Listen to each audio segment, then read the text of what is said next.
Masih di Kompas Petang, Saudara, membahas makna pertemuan Ketua Umum Partai Gerindra Prabowo Subianto dengan Wali Kota Surakarta Gibran Rakabuming Raka. Kita langsung tanyakan ke Ketua DPP PDI Perjuangan Deddy Sitorus dan pakar komunikasi politik Prof. Karim Suryadi. Selamat sore Bapak-Bapak, Assalamualaikum, sehat ya? Sore Mbak Friska. Saya ke Bung Deddy dulu. Jadi sebenarnya ujangannya apa kalau dari Bu Mega? Kalau kita lihat kan Pak Prabowo juga sudah intens mengatakan bahwa silahkan maju ke Pilgub. Pilgubnya mana terserah Mas Gibran. Kalau PDIP lihatnya apa Mas Deddy?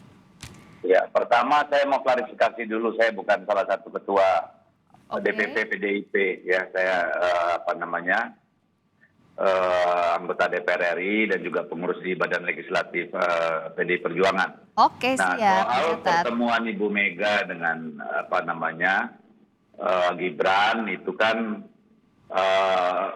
semacam silaturahmi ya antara Gibran sebagai kader, sebagai wali kota Solo. Kebetulan kemarin kita mengadakan konsolidasi dengan kepala-kepala daerah PDI Perjuangan. Ya tentu Ibu sebagai ketua partai tentu mendorong kader-kadernya yang punya potensi, punya niat ya untuk melayani secara lebih luas gitu ya. Dan Ibu kan sebenarnya juga cukup terkesan dengan gaya Gibran gitu yang sangat milenial gitu ya. Yang ternyata juga mau turun capek ke bawah dan tidak sekedar duduk di kantor. Dan ini kan membuktikan kepedulian Bu Mega dari 15 tahun terakhir soal kaderisasi gitu ya. Jadi saya kira itu satu dorongan dari Ibu, satu challenge gitu ya, satu tantangan agar anak-anak muda seperti Gibran ya memang mau benar-benar kerja di bawah berkeringat sehingga nanti bisa naik tingkatnya dari wali kota menjadi gubernur, kira-kira seperti itu. Oke, saya ke Prof. Karim dulu. Ini jadi kalau dari Bu Mega maupun dari Pak Prabowo kan mendorongnya ada sosok anak muda ke figurnya Gibran. Prof. Karim melihatnya ini apakah orientasinya ke figur dulu Gibran yang coba di-grooming oleh Gerindra maupun PDI Perjuangan? Ya, memang tren ya dalam pemilihan presiden, pemilihan pejabat publik di mana-mana itu sekarang didominasi oleh figur. Bahkan dalam bahasan tentang strategi kampanye pun personal appearance itu menjadi dominan. Dan ini juga diikuti oleh perilaku media yang lebih fokus kepada apa yang dilakukan oleh bakal calon, oleh kandidat, ketimbang pada hal-hal yang bersifat substantif semacam kebijakan misalnya. Bahkan kalau kita menelusuri bagaimana bahasan teoritis di dalam jurnal-jurnal ilmiah, praktik-praktik kampanye, praktek-praktek kandidasi misalnya, dalam mengamati pola kunjungan saja gitu ya. Ada dua macam kunjungan yang sering dipraktikkan oleh kandidat manapun, bahkan oleh mereka yang memiliki modal elektoral yang bagus. Ada yang disebut dengan kunjungan yang bersifat instrumental, ketika ia bertujuan untuk mendapatkan dukungan pemilih secara real. Tetapi kebanyakan tokoh yang memiliki potensi elektoral belumlah tentu melakukan instrumental appearance, kemunculan instrumentalnya, tapi mereka akan lebih banyak melakukan kunjungan yang bersifat ornamen gitu ya, hiasan. Kenapa? Ini tidak dimaksudkan untuk mendulang suara meraih dukungan, tetapi membangun opini populer, membangun opini publik, bahkan menjajaki dukungan dari pihak-pihak yang potensial untuk itu. Jadi kalau misalnya tadi Mas Deddy bilang bagaimana kesan Ibu Mega terhadap Gibran, itu kan tidak langsung mengarah kepada dukungan pemilih, sebab yang menentukan suara kan di bawah. Tetapi kesan positif dari Ketua Umum PDIP, sosok Bu Mega itu akan memiliki dampak rekoset ke bawah gitu ya, dampak pantul yang luar biasa.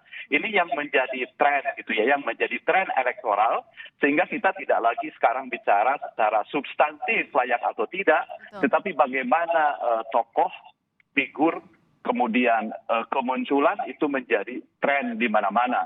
Ini suka atau tidak suka, ini menjadi fakta politik yang mengemuka akhir-akhir ini, bukan hanya di Indonesia tetapi juga di negara-negara lain.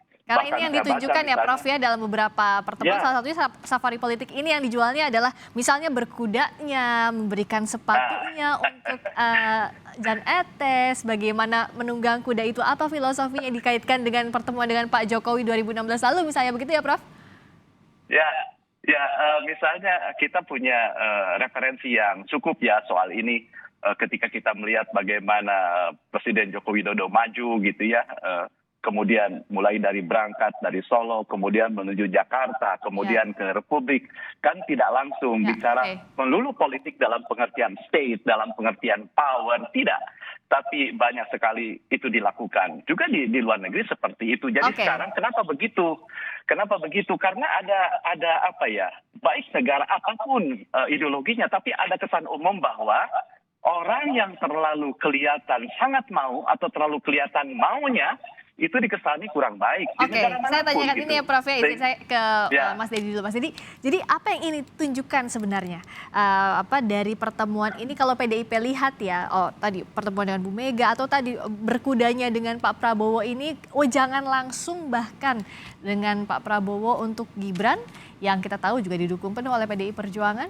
Mas Dedi, lihatnya apa nih? Ya, kalau saya menangkap dari komunikasi yang kita dengar dari perbincangan beliau yang Ketua Umum kita, Ibu Mega dengan Gibran tuh sebenarnya karena Ibu Mega tahu persis bahwa Indonesia ini ke depan adalah eranya anak-anak muda, eranya kaum milenial. Kita punya bonus demografi yang sangat besar di sektor usia produktif. Jadi dorongan kepada Gibran itu sebenarnya harus dibaca secara umum bahwa beliau sangat menginginkan anak muda seperti Gibran itu yang tetap punya elan kerakyatan gitu ya, keberpihakan terhadap rakyat kecil yang kuat gitu ya, mau menjadi pemimpin dan berpikir tanggung jawab yang lebih besar. Ya. Karena kita dengar sendiri ya, Gibran itu sudah mencanangkan kota dirinya sebagai figur yang sangat anti korupsi, keberpihakannya terhadap usaha-usaha kecil UMKM di bidang kuliner, soal keadilan sosial, soal keberagaman, harmoni gitu ya. Saya kira ini kan sesuatu yang dilihat Ibu Mega sebagai sesuatu yang positif. Dan beliau mau mendorong, menantang gitu ya. Kira-kira Gibran kalau memang dalam periode pertamanya ini memang mampu melakukan sesuatu yang bersifat berkelanjutan dari apa yang dulu dibangun Pak Jokowi dan Pak Rudi, lalu kemudian itu menjadi inspirasi bagi tanggung jawab yang Mas lebih Dedi, besar. kan ini sudah ada arahan nih dari Bu Ketum, Bu Megawati. Sudah ada belum kira-kira provinsi yang pasnya mana? Jawa Tengah kah, DKI kah misalnya untuk Mas Gibran? Tidak ada, tidak sampai ke sana ya, belum ya. Jadi kemarin itu memang lebih kepada dorongan, challenge gitu ya. Naiklah kalau sudah merasa sanggup dan rakyat suka gitu ya. Kamu kan rajin turun ke bawah gitu ya.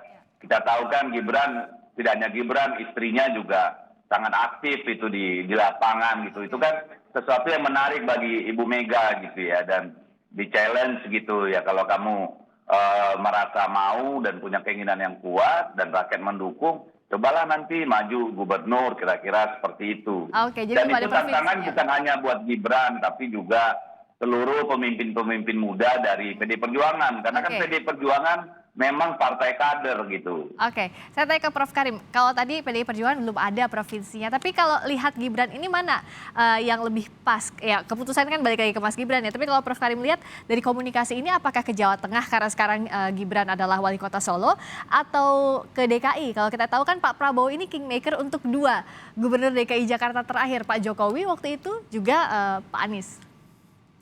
Ya, menurut saya yang penting itu apa yang dikatakan oleh Mas Dedi tadi yang mengutip Bu Mega ya, yang meload bahwa silakan pemimpin muda yang sanggup, yang mampu, yang dicintai, gitu, yang diterima untuk maju. Digabungkan dengan bonus demografi ini sebuah pernyataan yang strategis dan visioner. Tetapi jika kita lupa bahwa salah satu syarat untuk itu adalah adanya kesamaan di dalam kesempatan. Jadi saya sangat setuju bahwa tawaran itu bukan hanya untuk Gibran, tapi untuk semua pemimpin muda yang potensial, yang berterima dan punya kapasitas. Mungkin nanti Mas Dedi, termasuk Mas Dedi yang masih muda juga kan. Lalu yang kedua, bukan bukan saya yang harus menjawab Mas Gibran ini akan diarahkan kemana begitu ya. Tapi menurut saya tentu akan mudah kalau cliffhanger-nya tidak terlalu jauh gitu ya. Artinya apa? Basis dukungan Mas Gibran di Solo, kemudian Jawa Tengah begitu. dukungan yang sangat mutlak gitu ya, di mana dia diusung oleh PDIP, kemudian didukung oleh kurang lebih 8 partai sehingga kemenangannya sangat mutlak, itu akan menjadi basis politik.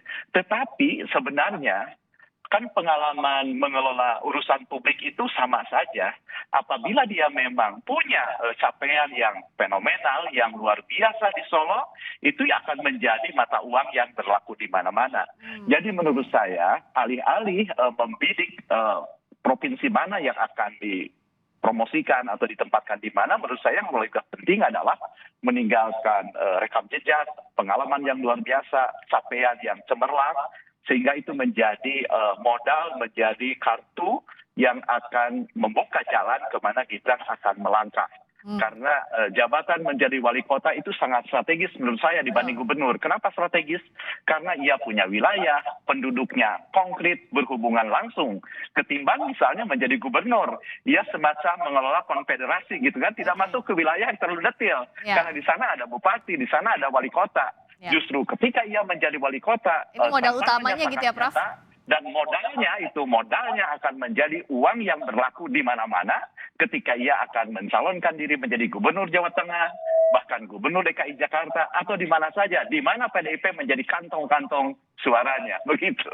Kenapa kita tidak bisa misalnya mengeneralisasi begitu saja? Karena kan misalnya Mas Dedi, kan nggak semua anak muda diundang Pak Prabowo buat berkuda bareng gitu, secara private. Bahkan ada sesi keduanya nanti, termasuk juga diundang oleh Bu Mega. Mas Dedi melihatnya nanti tujuan provinsinya ini sangat penting atau tidak? Karena tidak semua anak muda diundang ke sana. Termasuk juga provinsi tujuan ini juga akan berpengaruh dengan partai juga, Mas Dedi. Ya, lagi-lagi Mbak, saya ingin katakan bahwa sejujurnya tidak ada sampai bicara apakah gubernur Jawa Tengah, apakah gubernur DKI Jakarta, atau gubernur Jawa Timur, tidak sampai ke sana. Ya, tapi seperti tadi saya sampaikan, ini kan challenging, saya setuju. Sebenarnya apa yang dikatakan oleh Prof. Karim tadi, bahwa sebenarnya ini sebuah tantangan buat Gibran gitu. Kalau memang kamu selama menjadi wali kota, kan kita tahu bahwa banyak pandangan positif terhadap Pak Gibran sebagai wali kota ya, sentuhan-sentuhan kemanusiaan, hal-hal fundamental. Walaupun banyak yang mengkritik misalnya secara infrastruktur belum banyak nambah karena memang masih baru gitu ya. Tapi itu yang ingin disampaikan oleh Ibu Mega, kalau kamu kerja konkret, kalau kamu memang punya passion untuk mengurus rakyat dan menjadi pemimpin di masa depan, kamu harus berpikir untuk maju ke atas gitu loh, naik ke atas. Nah, dan itu lagi-lagi saya bilang pesan itu generik gitu, tidak hanya kepada Gibran, tapi melalui Gibran Ibu berkomunikasi dengan semua kader kita. Karena ada banyak sekali Mbak kepala-kepala daerah yang muda-muda di seluruh Indonesia ini, bahkan ada yang belum sampai 25 ya, belum sampai 27 sudah jadi kepala daerah gitu ya, ada yang gubernur di bawah 30, tetapi kan tidak serta-merta kerjanya kinclong, tidak serta-merta bahwa mereka mampu melakukan hal-hal yang konsisten maupun meningkat gitu. Jadi itu semacam encouraging lah ya, dorongan dari Bu Mega supaya orang di politik itu sebagai pejabat publik itu memang harus berpikir untuk terus-menerus mengambil tanggung jawab yang lebih besar. Tapi tentu seperti tadi disampaikan harus punya rekam jejak, legacy yang jelas. Seperti Pak Jokowi dulu kan ketika maju dari Solo ke Jakarta. Legasinya di Solo itu kan sangat jelas. Bagaimana beliau mampu tetap dekat dan tidak berjarak dengan rakyat, mencari solusi-solusi yang bersifat win-win solution, mengelola anggaran yang terbatas untuk membangun hal-hal yang memang langsung dirasakan rakyat. CV yang dibawa oleh Mas Gibran kalau mau dibawa ke tingkat berikutnya. Nah, Prof. Karim, ini pertemuan misalnya Mas Gibran dengan Pak Prabowo, ini bisa kita katakan konteksnya kedekatan secara figur Pak Prabowo, Mas Gibran dan Pak Jokowi, atau lebih Jauh dari itu, Gerindra dengan PDI Perjuangan untuk bicara investasi ke 2024. Ya, untuk kondisi Indonesia ini makna menjadi tidak tunggal ya. Kenapa? Karena fakta di Indonesia itu antara struktur dan person itu tidak terlepas gitu ya. Seringkali struktur dan person itu kan menyatu. Ketika bicara Pak Prabowo, sulit memisahkan apa Pak Prabowo sebagai pribadi, Pak Prabowo sebagai Menhan, Pak Prabowo sebagai Gerindra, Ketua Umum Gerindra gitu ya. Jadi inilah fenomena di Indonesia di mana struktur dan person itu selalu melekat ya. Itu yang pertama. Nah, yang kedua, penting kita menangkap apa yang disampaikan oleh Ibu Mega melalui Mas Dedi gitu ya, yang disampaikan tadi bahwa pembelian yang harus kita lakukan sesungguhnya tidak sebatas pembelian biologis atau muda dari sisi usia, tetapi yang lebih penting dari itu adalah bagaimana terjadi pembelian pemikiran. Sehingga inovasi yang diambil dalam pemerintahan, manajemen kemasyarakatan itu betul-betul baru, betul-betul sesuai dengan semangat zaman, dan itu digodok dalam partai politik sehingga apa yang dilakukan PDIP dengan sekolah kadernya, sekolah politiknya, benar-benar menciptakan kader yang bukan hanya belia dari sisi umur, tapi belia dari sisi pemikiran. Jadi saya setuju dengan pembelian pemikiran. Nah, kemudian yang ketiga, kita tentu saja menggarisbawahi tentang adanya kesamaan di dalam kesempatan bahwa siapapun pemimpin muda, pemuda mendapatkan tantangan yang sama untuk memanjat tangga kekuasaan kalau dia punya kemampuan dan keberterimaan. Oke, Prof. Jadi tadi yang digarisbawahi belianya bukan secara biologis tapi juga pemikiran, termasuk juga kalau bicara soal ini jangan sampai sebatas ornamen politik saja, tapi harus ada substansinya. Instrumentalnya tadi untuk kemaslahatan bangsa. Terima kasih sekali lagi Mas Deddy Sitorus, anggota DPR RI PDI Perjuangan. Terima kasih Prof. Karim Suryadi, pakar komunikasi politik yang bergabung di Kompas. Terima kasih Larissa, salam dari Bandung. Hatur nuhun, hatur nuhun.